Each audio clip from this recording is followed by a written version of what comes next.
Always number one. Always number one. DCGB 729 kHz. Enot sa Bareta. Enot sa Gabos. Ang DCGB aktibong miyembro kan KBP, kapisanan ng mga broadcaster ng Pilipinas, ang oras alas 5:08. Alas 5 ng hapon, oras na para aramon ang mga maiinit na bareta kanaldaw na maruluwas sa agas sa mga periodiko, radyo asin telebisyon. Enot na madadangog ngunyan sa DZGB Bareta alas 5. Mga bareta ngunyan para sa aga. Enot na tinipon sa DZGB Newsbase. DZGB Bareta alas 5. Kaiba ang field reports kan Mega Force Patrol. Halin sa iba-ibang parte kanalbay asin kabikolan. Ngunyan, uya ang sa idong tagapagbareta.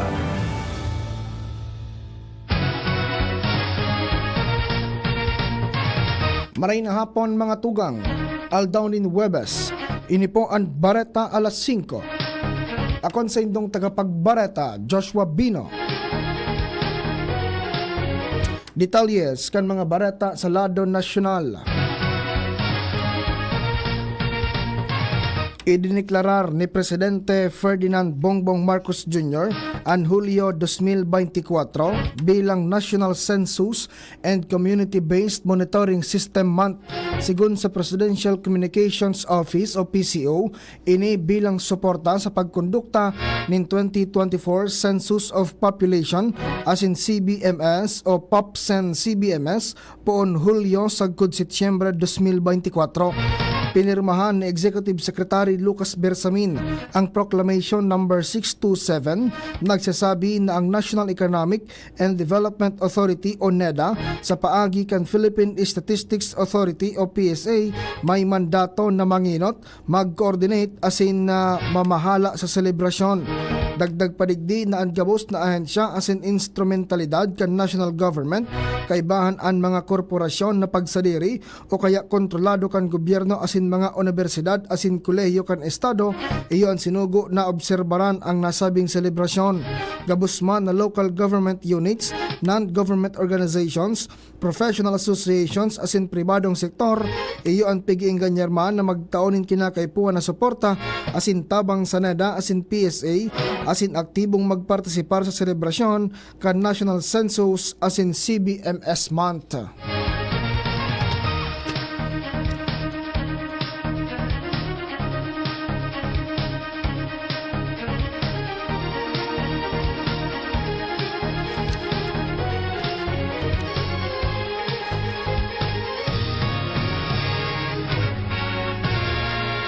Tanganing masiguro ang magayon na salud kan mga miyembro kan Philippine National Police o PNP, ilalansar kan Department of Interior and Local Government o DILG ang Taibo exercise para sa mga mataba na mga pulis. Sa pre-so na report ni DILG Secretary Benhur Abalas, sinabi kay ni nakaibahan sa focus kan sa iyang ahensya, iyon masiguro ang marhay na salud kan mga pulis. Kaya ilalansar kan DILG ang Taibo para sa mga baskog na ahente kan lay o kaya autoridad. Igwaman na sarong beses sarong simana na exercise ang mga pulis, pero sinabi kan sekretary na i-review niya ini para mahiling kung epektibo sa pagpapakusog sa salud kan mga miyembro kan PNP. May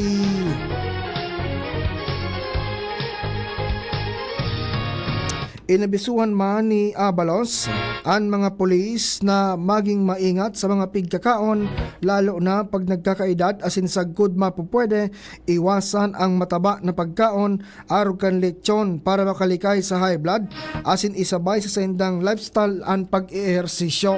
Ang Taibo combination exercise techniques nin martial arts arog kan sipa asin suntok na naging popular kan taong 1990s.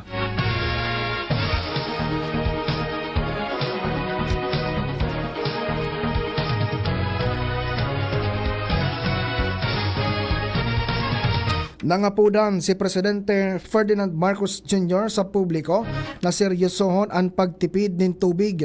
Sa hampang naman kan nagkukusog na pangangaipo kan namamanwaan sa tao kan namamatayan na epekto kan pagbabago kan panahon o kaya climate change. Sinabi kan presidente na responsibilidad kan lambang na mamanduaan na atamanon ang rekursos natural asin day pagsayangon lalo na sa mga panahon na nakaranas ning krisis ang nasyon arog kan natapos pa sa ng El Nino phenomenon.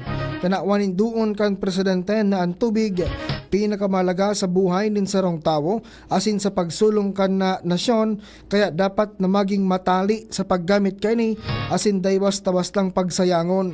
Siniguro man ni Presidente Marcos na padagos na aaksyonan kan sa iyang administrasyon ang mga agyat sa seguridad sa tubig asin siguruhon na kada Pilipino magkaigwanin supisyenteng malinig na tubig. Nangapulit ng Presidente sa mga stakeholder lalo na sa mga nag-ooperate nin mga water dam sa bilog na nasyon na gamiton ang gabos na pwedeng mapakinabangan sa saindang mga pasalidad arog kan pwedeng pagkuahan nin enerhiya, irrigation, aquaculture, flood control asin iba pa.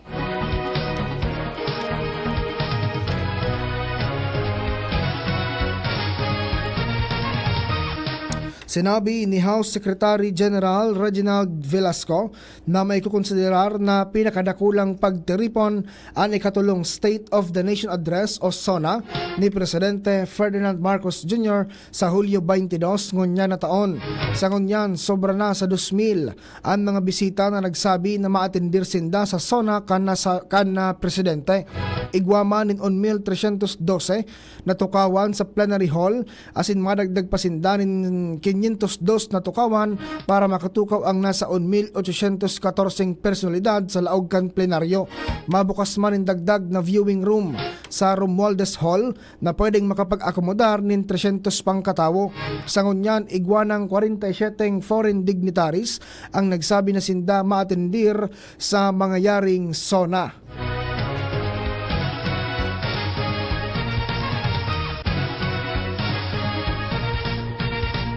Maabot sa kabilugan na 13 million pesos ang kantidad kan mga peking produkto na nakumpiskar kan National Bureau of Investigation o NBI. Sigun kay NBI Director Jaime Santiago, nakaresibinin reklamo ang NBI may kinaaraman sa bentahan kan peking produkto kan Huawei Technologies Corporation sa Manila. Sa bisa kan 12 search warrants, sinakyada kan mga operatiba kan NBI ang mga business establishments asin nakumpiskar an may 1 million pesos na kantidad kan peking produkto kan Huawei products dahil digdi kasong pagbalgar sa Intellectual Property Code of the Philippines ang pigahampang kan mga nasa likod kan pagpapabakal nin mga fake products na nakumpiskar kan NBI.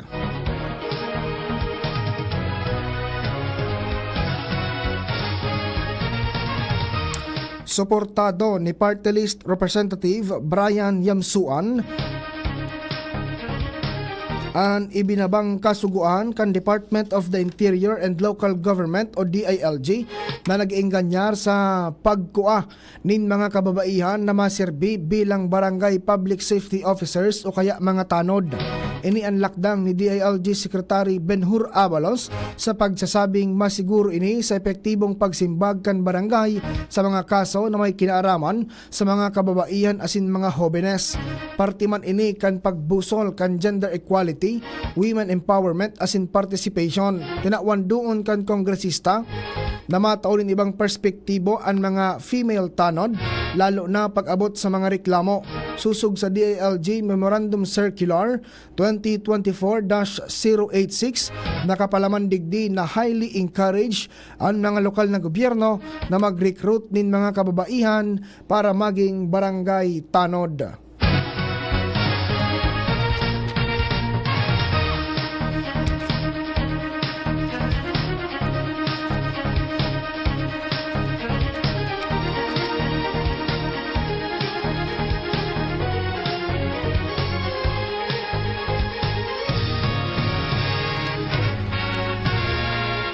Dinipensaran kan Philippine Navy ang saindang junior officer na ipig-imbwelto sa Philippine Offshore Gaming Operator Investigation kan Senado.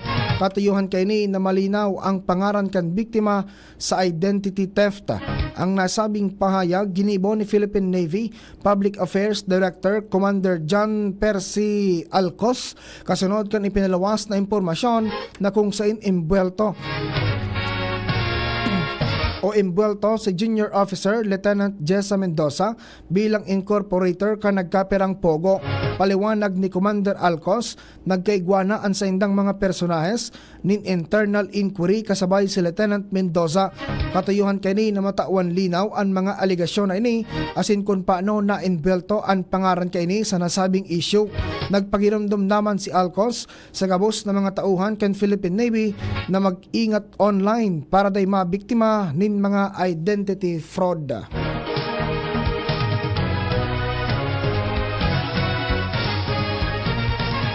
Handa si Senador Nancy Binay na sumunod sa kung anong magiging proseso kan Senate Committee on Ethics manungod sa ipiglatag niyang reklamo laban kay Senador Alan Peter Cayetano manungod sa nangyari sa pagdangog kan New Senate Building. Babaloon mo na ni Ethics Committee Chairman Francis Tolentino na pagkasundoon sinda Binay asin Cayetano para dai na umabot sa pagdangog kan ethics complaint. Sigun kay Binay, bukas naman siyang makipag-uron kay Cayetano asin kun sa hiling ni Tolentino dapat na maghuron mo na sinda kan kapwa senador nakahanda siyang sumunod sa proseso. Mientras tanto, dai na nag-atendir si Binay sa pagdangog kasuhapon kan Senate Committee on Accounts na pinamamayuhan ni Cayetano manungod sa New Senate Building. Paliwanag ni Binay, dai na siya nagduman sa pagdangog dahil nadangog niya mismo sa Department of Public Works and Highways na dainin 23 billion pesos na kantidad na nakabugtak para sa konstruksyon kan edifisyo kan Senado.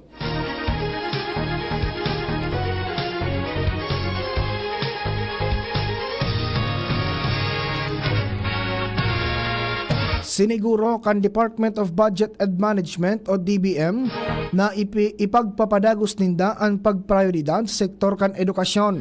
Sigun kay Budget Secretary Amena Pangandaman, prioridad sa alokasyon kan pondo ang edukasyon na parte kan ipigbubusol na mga programa sa irarom kan bagong Pilipinas. Nagtutubod ang DBM na ang edukasyon panlaban kan mga Pilipino sa pagtios asin tanganing umuswag ang nasyon.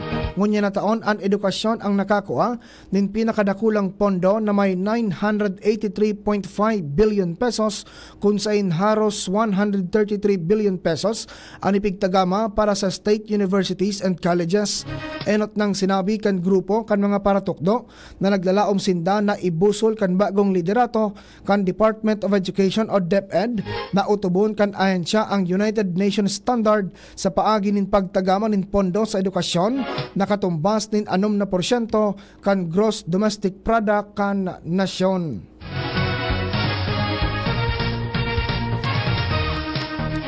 Pinahimutikan ni dating presidential spokesperson Harry Roque ang aligasyon na nagtindog siya bilang abogado kan ni raid na Lucky South 99 na sarong Philippine Offshore Gaming Operator o POGO. Sinabi niya na naghagad siya nin rescheduling kan pagbabayad nin renta asin principal kan sa iyang kliyente sa Whirlwind Corporation. Piglilinaw pa niya na ang sa iyang kliyente iyo ang service provider kan Lucky South 99 na may kapot na lisensya hali sa Philippine Amusement and Gaming Corporation o PAGCOR. Kasimbagan ini ni Roque sa naging aligasyon ni PAGCOR Chief Alejandro Tenco kan mag-atindir siya sa Senate panel on Women's Hearing kung saan naimbuelto ang sa iyang pangaran na pagsasabing nag-aabogado siya sa mga pogo.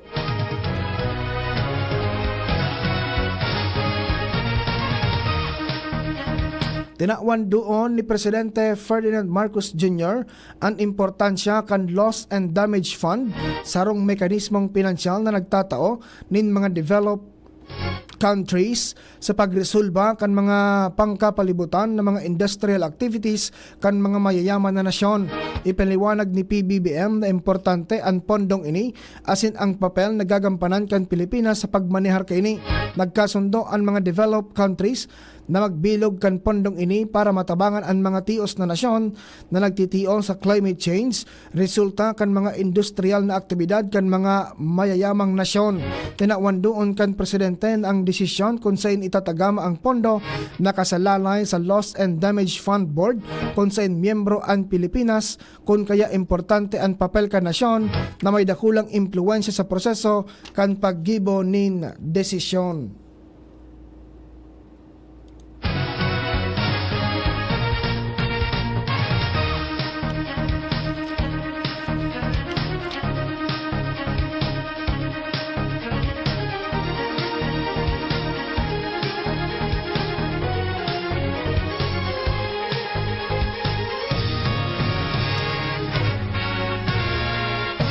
Inanunsyo ni Presidente Ferdinand Marcos Jr. na mabilog ang gobyerno ni Micro, Small and Medium Enterprises o MSME Development Plan 2023 to 2028. Sigun kay Presidente Marcos, ini ang masirbing roadmap para mapakarhay ang business environment, kasanayan asin innovation kan mga negosyante asin mapahiwas ang access kaini sa merkado. Ipapautob ang nasabing plano sa paagi nin sarong executive order na matalaan kan mga partikular na trabaho asin mabalangkas kan mga paagi asin aktibidad para sa gabos na enbueltong ahensya di gobyerno. Sa ngunyan, nakikipagtabangan na ang DTI sa MSME Development Council asin sa Office of the President para isapinal ang nasabing executive order.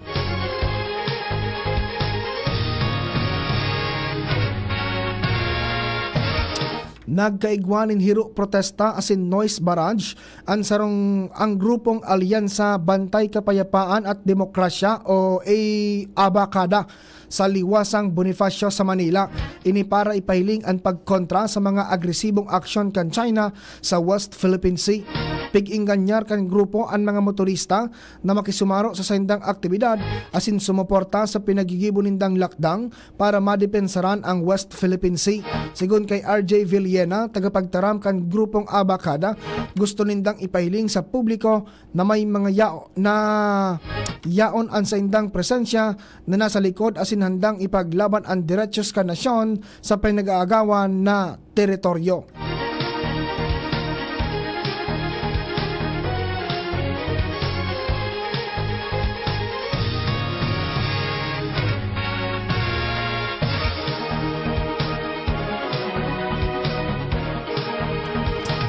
Sa panuring detalye kan Bareta Kumpiyansa, ang 44% kan mga Pilipino nasagkod sa maabot na Marso o sa laog nin 12 bulan marahay ang saindang buhay. Base ini sa resulta kan Social Weather Station o SWS survey na ginibo sa may 1,500 na respondents na may edad 18 anyos pa itaas kad ika-21 sagkod ika-25 kan Marso. Alagad may kapareho man na porsyento ang nagsimbag na desinda naglalaom na magbabago ang saindang buhay. Mga tugang iyan po ang detalye kan mga bareta ngunyan para sa aga. Mga bareta pong maruluwas, mababasa nindo sa mga periodiko nasyonal. Alagad enot ng nadangog sa Radyo DZGB. Ini po ang Bareta alas 5. Nems Flora sa lado technical, Jerome Martinez sa IT. Sa production department, yaon dyan si Shara Liron. Sa pangaran po kan mga nagsurat kan mga bareta, News Director Mar de la Cruz, katuwang si Jenny Balleran asin Mary Joy Jeresco. Mga tugang ako po sa indong tagapagbareta. Ako po si Joshua Bino. Salamat kan sa indong pag-antabay. Makulugan pa yo